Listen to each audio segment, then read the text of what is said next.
Boa tarde, eu sou o Luiz Alberto Marinho, da GSCPW, e vou falar um pouquinho sobre mileniunização. Na verdade, você já a essa altura... Opa, cadê os slides? Obrigado.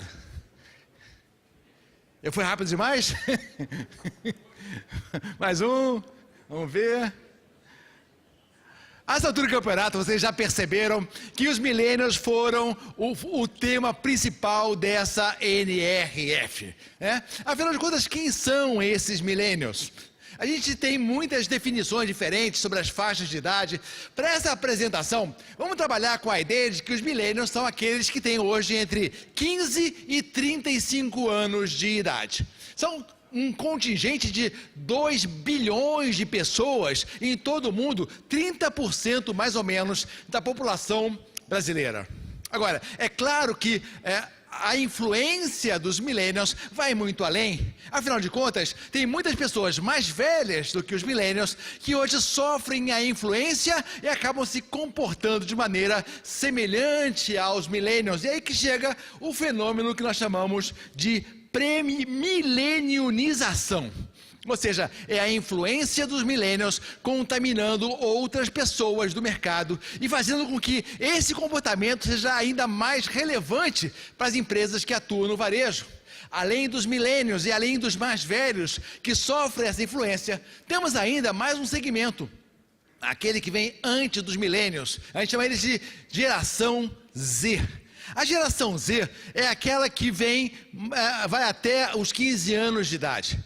E se os millennials tiveram como seu primeiro sonho de consumo possuir um iPod, o sonho de consumo, o primeiro sonho de consumo dessa geração Z qual é? O iPhone. Ou seja, é uma geração que já anda por aí com um computador de bolso. Para esse povo, o mobile é fundamentalmente importante. É uma geração que não tem muita atenção. Elas têm o vício da distração. Elas são viciadas em distração. Conseguir a atenção delas é muito difícil. Então estamos falando de millennials, daqueles afetados pela mileniunização. Estamos falando também da geração Z.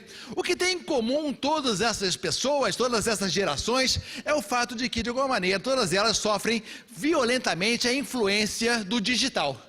Afinal de contas, nós hoje consumimos informação, compramos, nos divertimos cada vez mais navegando entre o mundo digital e o mundo analógico. E o digital é algo extremamente relevante e importante para todas essas pessoas. Não é à toa que o digital começa a invadir as lojas, começa a invadir o ponto de venda. A gente vê cada vez mais dentro das lojas as telas e também painéis que podem estar ajudando a gente a acessar as redes sociais para ver quais são os assuntos mais discutidos naquele momento. É interessante a gente discutir um ponto aqui. Essas duas fotos últimas que eu mostrei, tanto essa do painel, aqui nós temos a participação elegantérrima de Camila Salek fazendo um teste no painel da Macy's, como a anterior, que também é da Macy's. Essas duas fotos foram tiradas numa loja que é centenária. Uma loja que se orgulha da sua tradição e se orgulha, por exemplo, de ter uma escadaria original, agora deu um problema, de madeira, que mostra um pouquinho do seu legado. Será que uma marca tão tradicional e centenária, somente por ter um andar dedicado aos millennials, pode se tornar relevante ou pode se tornar parte da vida dessas pessoas mais jovens? Ou será que essas pessoas mais jovens estão buscando marcas que se identifiquem mais forte e de forma mais autêntica com elas? Essa é uma grande discussão para a gente levar para casa. Eu não tenho resposta nesse momento, mas que a gente sabe que os millennials valorizam muito a autenticidade, disso não há dúvida alguma. A gente pode falar que o futuro dos nossos negócios vai depender fortemente da gente entender e atender muito bem aos millennials e aqueles que de alguma maneira são influenciados por esse comportamento, a tal da mileniunização. Bom, como é que a gente faz para entender esse povo?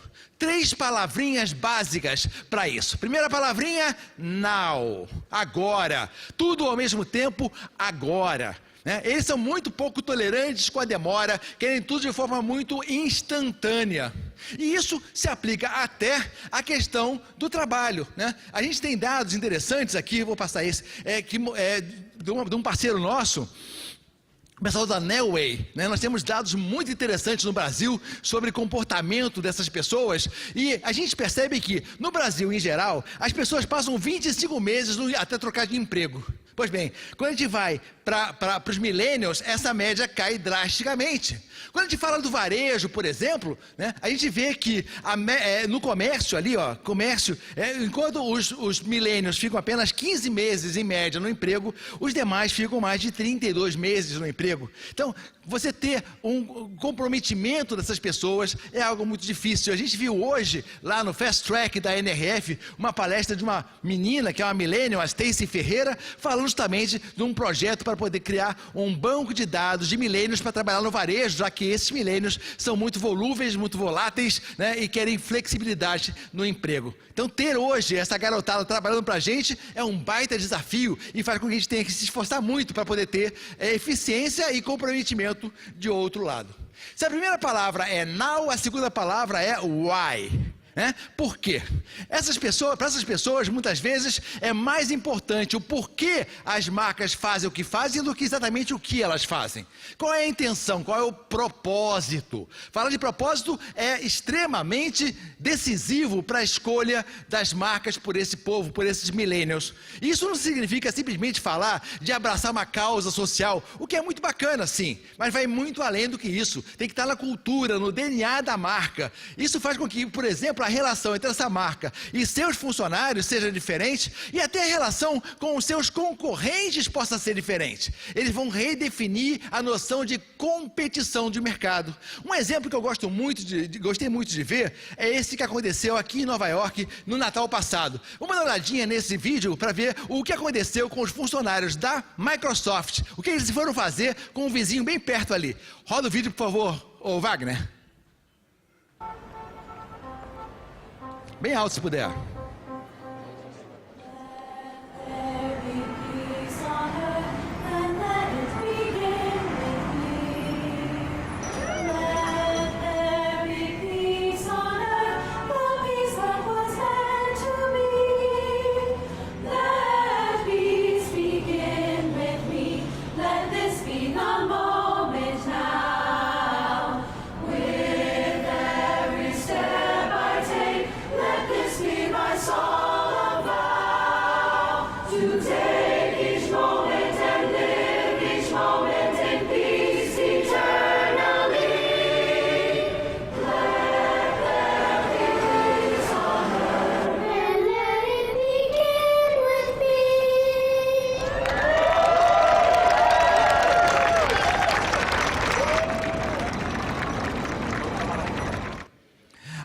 A primeira palavra é now, a segunda é why, a terceira é me. Né? É uma geração extremamente narcisista, muito personalista, né? E para atender essas pessoas, tem que fazer do jeito delas. Aprenda quem eu sou e o que eu gosto, então tenha isso disponível para mim a qualquer hora que eu queira. Então, para entender essas pessoas, é preciso explorar o now, o why e o me. E para atender essas pessoas, as lojas terão que ser cada vez menos vendedoras de produto e mais vendedoras das tais experiências. Elas têm que enriquecer as pessoas, como por exemplo a Story, que já viram aqui vários exemplos. É uma loja que enriquece as pessoas com conteúdo, é quase como uma loja em forma de revista, uma revista em forma de loja. É preciso também, mais do que enriquecer, também tornar as coisas pessoais. E a gente vai ver exemplos de personalização em toda parte, em todos os segmentos, como esse quiosque de personalização de camisetas, meias e capinhas de celular lá na Macy's. Além de enriquecer e ser pessoal, tem que ser social. E aí vem o exemplo que a Camila mostrou brilhantemente aqui, da Rough Trade. Para você vender música num mundo tão digital como esse, é preciso ser mais do que uma loja, tem que ser um clube, onde as pessoas possam ir lá jogar ping-pong, possam ir conversar e até comprar coisas. Além de social, tem que ser também sensorial.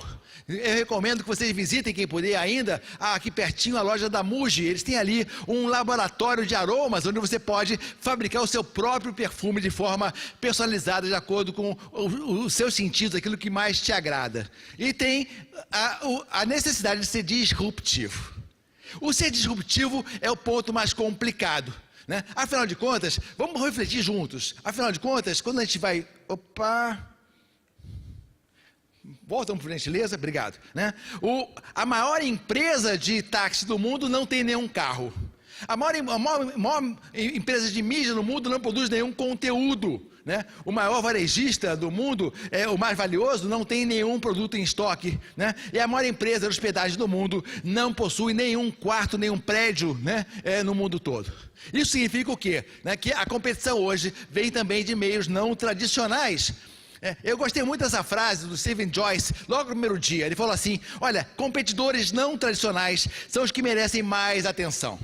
E a gente também viu aqui que vários negócios estão naufragando enquanto nós estamos calmamente olhando, admirando a paisagem e vendo a banda passar. É importante a gente entender que nós não podemos viver o nosso momento Kodak. A Kodak tinha a máquina digital, inventou a máquina digital, engavetou para não sacrificar o seu negócio atual, e o que aconteceu todo mundo já sabe a história, né? Então nós não podemos viver o nosso momento Kodak. Nós estamos obrigados a nos reinventar diante do mercado tão disruptivo assim.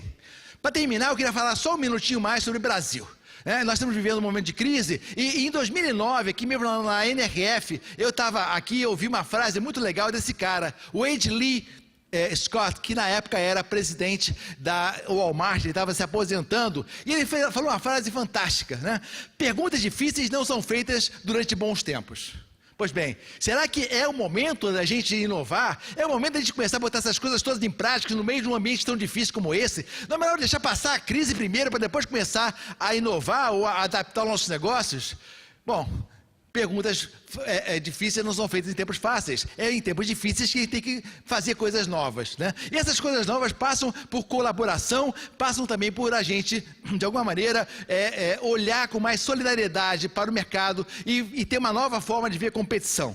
Eu deixo aqui com vocês um último vídeo que eu queria passar antes de ir embora, que eu acho que é uma campanha que eu adorei no ano passado, do Habib's, e que, para poder vender mais produto, além de baixar o preço, ele incentivava que um ajudasse o outro. Eu acho que é isso que falta muito no nosso mercado, no nosso país. Roda o vídeo e muito obrigado.